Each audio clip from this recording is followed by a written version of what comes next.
Hi and welcome.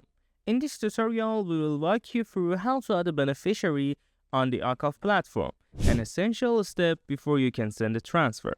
A beneficiary is simply the person who will receive the money after you transfer it. So let's get started. From the left-hand menu, click on Beneficiary. Here you'll see a list of all the receivers you've already added. To add someone new, click Add New Beneficiary.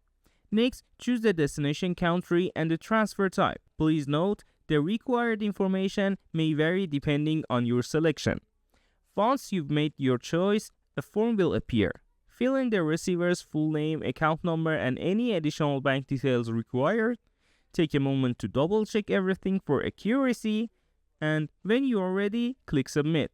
Your beneficiary will now be saved to your account. If you ever need to make changes later on, such as updating or removing a beneficiary, just click the three dots menu next to their name. Now, to send a transfer, go to New Transfer from the left-hand menu. Select the country and transfer type, then click on Load Saved Beneficiary. Here you'll see the list of all the beneficiaries you've added. Just pick the one you want to send the money to, and that's it. Your beneficiary is set up and your transfer is ready to go.